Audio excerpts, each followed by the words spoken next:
आगे बेटा हम समझते हैं आज किसके बारे में, पर परागण के बारे में। पिछले वीडियो में हमने स्वपरागण समझ लिया था, आज हम समझने वाले हैं किसके बारे में, पर परागण के बारे में। जो कि पिछली बार के आपने अब की बार का अगर पेपर देखा होगा तो उसमें पर परागण के लाभ हानि पूछा था, या पर परागण किसमें होता है। कभी भी अगर याद रखिएगा बेसिक सवाल है, सबसे ज्यादा पर परागण के सवाल किस पुष्प से पूछे जाते हैं, तो उस पुष्प का नाम है सालविया। दिमाग में रखिएगा, फूल का क्या नाम है, सालविया। बहुत पुष्पों में पर परागण होता है, लेकिन सबसे ज्यादा जो सवाल पूछे जाते हैं वो किससे पूछे जाते हैं, सालविया से पूछे जाते हैं। तो आज हम समझेंगे किसके बारे में, पर परागण के बारे में। पर परागण किसे कहते हैं तो समझते हैं। पर माने दूसरों के द्वारा जब परागकण, देखो भाई, पराग कोश से परागकण का वर्तिकाग्र तक जाना ही परागण किया जाता है। लेकिन अगर वो किसी के माध्यम से चला जाए, यानी कि जल के माध्यम से, जीव के माध्यम से, या फिर वायु के माध्यम से, तो उसे हम क्या बोलते हैं, पर परागण बोलते हैं। अब समझेंगे पर परागण किसे कहते हैं। तो लिखेंगे जब परागण किसी माध्यम, जब परागण किसी माध्यम ब्रैकेट में जल या फिर जीव या फिर वायु द्वारा होता है, उसे क्या कहते हैं, उसे हम पर परागण बोलते हैं। जब परागण यानी कि पराग कोश से परागकण के वर्तिकाग्र तक किसी माध्यम से जाएगा तो उसे हम क्या बोलेंगे, पर परागण बोलेंगे। और एक बात याद रखिएगा, पर परागण सदैव किसमें होगा, है ना। पर परागण एक लिंगी में भी हो सकता है। एक लिंगी में तो जब होगा वो क्या होगा, पर परागण ही होगा। एक लिंगी में जब होगा पर परागण होगा, और द्विलिंगी यानी कि या एक लिंगी और द्विलिंगी दोनों में हो सकता है। पर परागण एक लिंगी द्विलिंगी दोनों में हो सकता है, दोनों में हो सकता है। जबकि हमने पिछले वीडियो में ये बात समझा था कि जो स्वपरागण होता है वो सदैव द्विलिंगी में ही हो सकता है। ठीक है भाई, स्वपरागण का मतलब देखिए, स्वपरागण पर परागण पे मैं इतना टाइम क्यों दे रहा हूँ, चाहता तो मैं जल्दी दोनों एक साथ कवर कर लेता, लेकिन क्योंकि ये इस चैप्टर के इंपॉर्टेंट टॉपिक्स हैं, यहाँ से सवाल बनते हैं। स्वपरागण किसे कहते हैं कि जब किसी पुष्प का परागकण उसी पुष्प के वर्तिकाग्र या उसी एक पादप पर पाए जाने वाले किसी एक पुष्प का परागकण उसी पादप पर पाए जाने वाले किसी दूसरे पुष्प के वर्तिकाग्र पर अवतरित होता है, उसे हम क्या बोलते हैं, स्वपरागण। पर परागण, पर माने दूसरों के द्वारा किया गया परागण पर परागण कहलाता है। यानी कि जब परागकण परागकोश से वर्तिकाग्र तक किसी माध्यम यानी कि जल से या फिर जीव से या फिर वायु से जाता है तो उसे हम क्या बोलते हैं, पर परागण बोलते हैं। पर परागण सदैव एक लिंगी में भी हो सकता है, द्विलिंगी यानी एक लिंगी पुष्प है तब भी उसमें पर परागण हो सकता है, और अगर द्विलिंगी है उसमें भी क्या हो सकता है, पर परागण हो सकता है। लेकिन एक बात और याद रखिएगा कि केवल पर परागण में, यहां एक लाइन इसको इंपॉर्टेंट कर लीजिएगा, केवल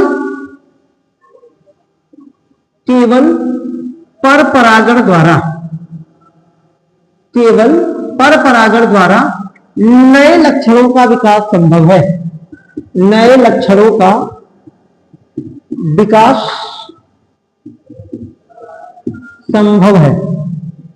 अब कहेंगे सर कैसे, तो मैंने आपको कल बताया था कि अगर यदि आपके पास गुलाबी वाला गुलाब है, अगर उसी का परागकण उसके वर्तिकाग्र पर जाएगा तो जो नया वाला गुलाब आएगा वो क्या होगा, गुलाबी होगा।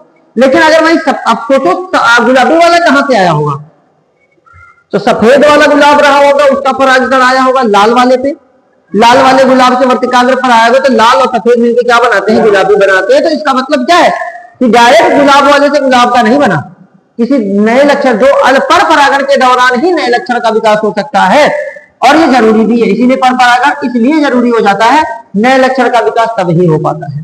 अब हम समझते हैं कि पर परागण की पहली युक्ति, अच्छा पर परागण की जैसे हमने स्वपरागण की युक्ति पढ़ा था, उसी तरीके से हम किसकी पढ़ेंगे, हम पढ़ेंगे भैया पर परागण की युक्ति। तो इसकी कोई विशेष युक्ति नहीं होती है ना।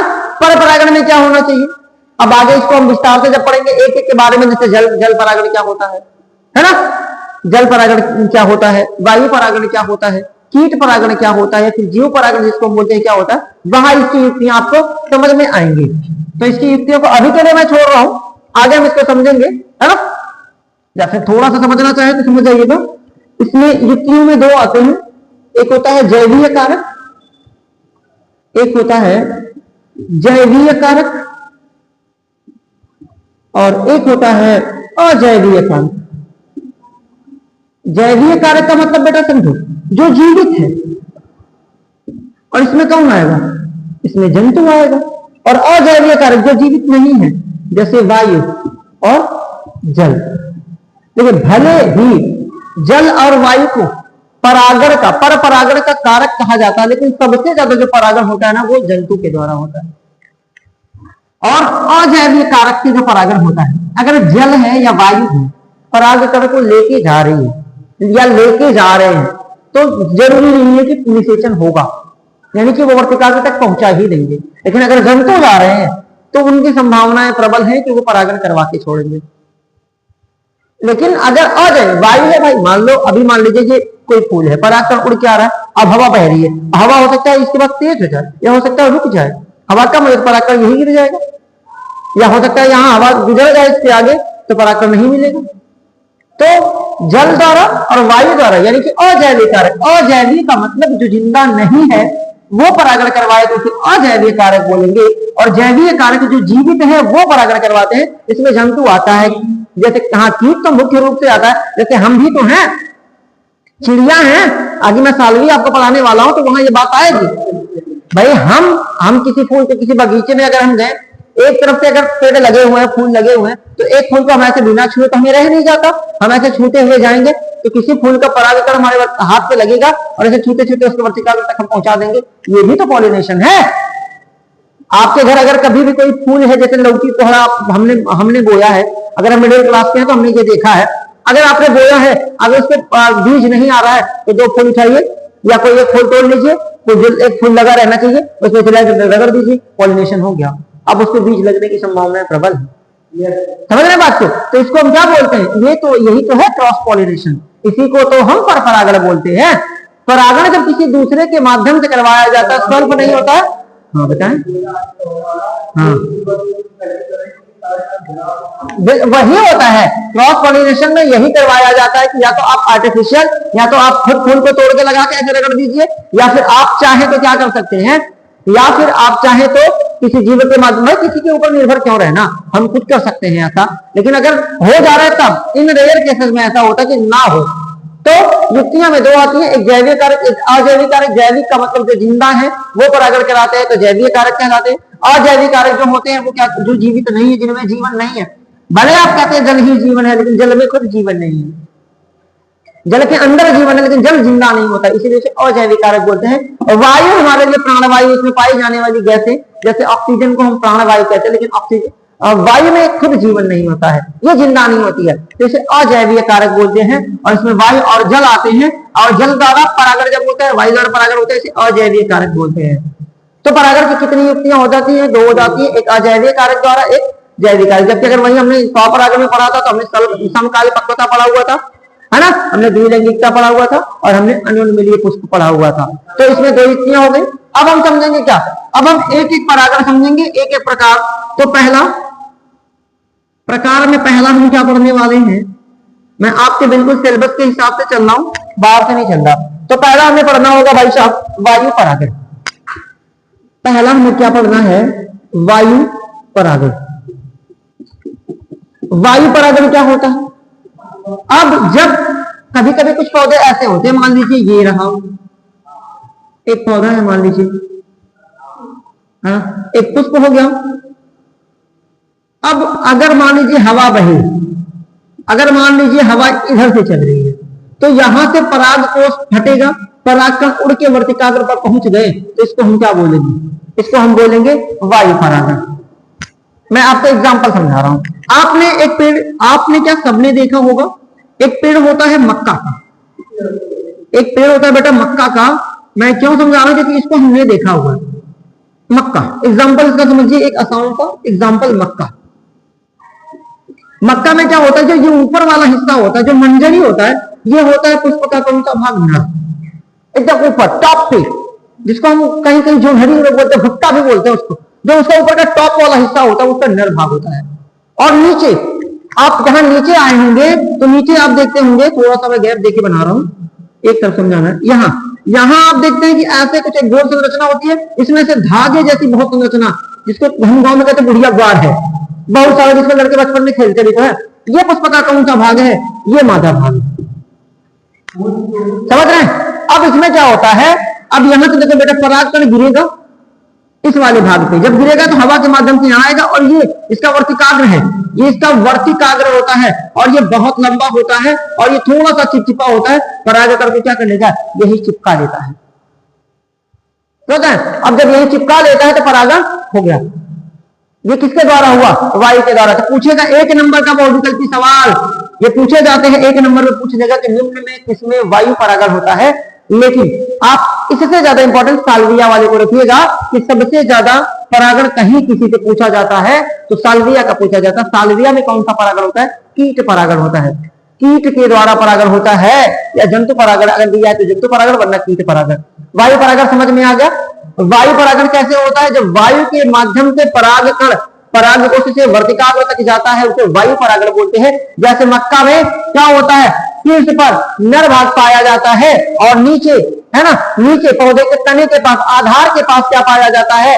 मादा भाग पाया जाता है। मादा में लंबे लंबे क्या निकले होते हैं? वर्तिकाग्र निकले होते हैं, लंबे रेशेदार वर्तिकाग्र होते हैं। और जब ऊपर से नर भाग से जो परागकण गिरता है वो लंबे वर्तिकाग्र में, चिपचिपे वर्तिकाग्र में आके फंस जाता है, और इसके बाद इस परागण की क्रिया क्या हो जाती है? समाप्त हो जाती है। अब समझेंगे वायु परागण की पुष्प की विशेषताएं। तो यहां तो जगह नहीं बची, मैं यहां समझा रहा हूं आपको, है ना। वायु परागण, वायु परागण के पुष्पों की विशेषताएं, यानी कि जो पौधे, जिन पौधों में या जिन पुष्पों में वायु परागण होता है उनकी विशेषता क्या होती है। तो पहली विशेषता तो आप कॉमन सेंस लगा के बता सकते हैं, भाई साहब वायु परागण हो रहा है। अब बताओ, ऐसे बेसिक बताओ, अगर मुझे आपको उड़ा के लेके जाना है तो मैं वजन रहूंगा कि हल्का? जाहिर सी बात है हल्का रहूंगा, है ना। तो वायु परागण में क्या होंगे? परागकण क्या होंगे? हल्के होंगे, पहली बात। दूसरा, अब अगर बेटा वायु परागण करना है तो परागकण कम चाहिए कि ज्यादा? जाहिर सी बात है ज्यादा चाहिए भाई, पर परागण के अंतर्गत आता है बेटा ना। पर परागण आ रहा है तो अगर मान लो, जैसे मानो ये फूल है, एक यहां से उड़ के जा रहा है, अगर यहां से उड़ के गया, अगर चारे परागकण इस नीचे वाले मार्कर के मान लो ये एक फूल है, ये नर वाला भाग मानो, इसको मादा वाला भाग मानो, अगर इसके पास 4 ही परागकण है और उड़े और यहाँ वर्तिकाग्र तक पहुंचते पहुंचते या नहीं पहुंच पाए तो ये तो खत्म हो जाएगा ना, इसके लक्षण तो खत्म हो गए ना। इसका मतलब इसके पास बहुत ज्यादा क्या होने चाहिए? परागकण ज्यादा होना चाहिए। पराग कण क्या होंगे? अधिक होंगे, अधिक होंगे। अच्छा एक बात और, परागकण कैसे होने चाहिए? परागकण छोटे भी होने चाहिए, छोटे होने चाहिए। अब बताओ, अगर वायु परागण हो रहा है, वायु परागण हो रहा है तो पुष्प कम सुगंधित होगा कि ज्यादा? तो कम सुगंधित होगा, क्योंकि वायु कम का सूंघने आती है, कम सुगंधित होते हैं। ठीक है। और एक टॉपिक और लिख सकते हैं, पुष्प कम आकर्षक होते हैं, कम आकर्षक होते हैं, यानी कि उन्हें कौन सा किसी को आकर्षित करना? भाई उन्हें किसी को आकर्षित करना ही तो नहीं है भाई, वायु परागण पर निर्भर है, हवा पे। तो हवा को बताइए, हवा को क्या चाहिए कि परागकण हल्का होना चाहिए, परागकण छोटा होना चाहिए ताकि वो उसको उड़ा के ले जा सके, और परागकण अधिक होने चाहिए ताकि अगर 2-4 तो खराब भी रहे तब भी 1-2 को पहुंच ही जाए। और क्या जाने पुष्प सुगंधित, कम सुगंधित भी चलेगा ना, क्योंकि वायु परागण करवा रहा है, हवा तो उस होने को जा रही है। अगर भाई सुगंधित नहीं भी रहेगा तब भी हवा बहेगी, परागकण उसके साथ उड़ के चला जाएगा। और क्या है? पुष्प कम आकर्षक, पुष्प आकर्षण का केंद्र नहीं होगा तब भी चलेगा, मतलब बहुत ज्यादा उसकी बनावट अच्छी नहीं होगी तब भी उसमें क्या हो सकता है? वायु परागण हो सकता है। तो ये रहा आपका वायु परागण, और इसके प्रकार के बारे में हमने, मतलब इसके कौन कौन सी विधियां हैं, क्या क्या होना चाहिए। हाँ एक लाइन इसकी और है कि पुष्प क्या होना चाहिए जिसमें वायु परागण होता है? पुष्प एक लिंगी होते हैं, एक लिंगी होते हैं जिनमें वायु परागण होता है, जो सामान्यता एक लिंगी होते हैं, सामान्यता एक लिंगी होते हैं, वरना अगर आप ये मक्का को देख लो तो ये द्विलिंगी भी देखने को मिलता है। सामान्यतः जिन पौधों में ज्यादातर वायु परागण होता है वो क्या होते हैं, एक लिंगी होते हैं। ये रहा आपका वायु परागण, आप फटाफट इसको नोट करिए, मैं आपको समझा रहा हूं। जल परागण और एक बचा हुआ है आपका कीट परागण।